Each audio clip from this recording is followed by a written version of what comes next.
And I like to say, that's what I did. I followed Werner Herzog, so blame him. I'm wondering what you mean by the statement that you'd lived the life of a 50-year-old by the time you were in your 20s? Yeah, I believe what I meant in that context is where I came from, there's a lot of rough individuals, and I really gravitated towards those rough individuals on my own accord as a young child. There were some little rough patches in the household, but whose household doesn't have those rough patches? But obviously it kind of leads you down that path. I started skateboarding. A very large majority of the people I was spending time with started purchasing and other things, and they were, where I'm from, there's just a lot of violence that was happening, and I was pulled into this world where you, especially the time period I grew up in, is like you had to be a specific kind of tough guy to get through that world. And I was really born this artist, but really what that means for me is seeing the world from a particular vantage point. And it might sound like a positive thing, but where I came from, it made you a target. And so you ended up being somebody that people were after, and not even in a bullying context, but just the groups of people that I surrounded myself with were such negative characters. I had no idea where I was going. A large majority of people I grew up with, unfortunately, have passed. From being from Cincinnati, Ohio, there's a lot of things that have torn that place up. But when I discovered filmmaking, it led me into a place that I looked at all these crazy episodes that I went through, some of which I'm writing into my take on Romeo and Juliet right now. When I decided to start making movies, the things that felt negative to me, that hurt me emotionally, suddenly made sense. It was as if the universe put me in positions to experience so many negative episodes that I then was able to write. I then had something to say. I had something I experienced. I had a group of humans in the country that I have experienced similarities to, and I knew the audience of people I wanted to talk to. So unfortunately, there was a lot of craziness in my childhood growing up, but fortunately, leaning into the filmic world, the filmmaking route, I think I've only benefited from those experiences. But I'm not sure if that answered anything or even said any details, but. Do you feel, looking back on it now, that there was any memories that you could take away? You don't have to tell me which ones by any means. No, I mean, there's nothing I'd want to take away. I grew up in a group of friends where we got in a lot of fistfights. Not between each other, just with a lot of people around. And I never wanted to fight, but I was always in this kind of position to have to do so.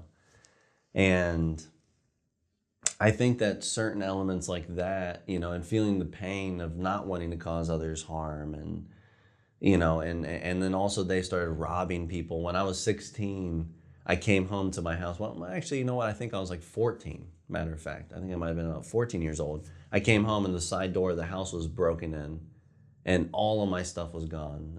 And it was a group of friends who pretended to be friends with me suddenly came and, did this while I was at school. So, I mean, that's just one small episode in a world of living, in a small town with nothing to do, perhaps.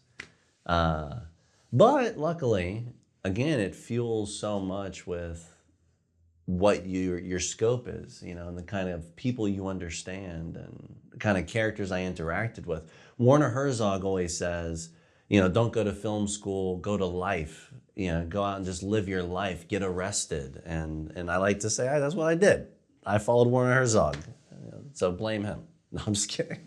I want to ask more, but I don't want you to have to. No, you can ask me more. I mean, whatever.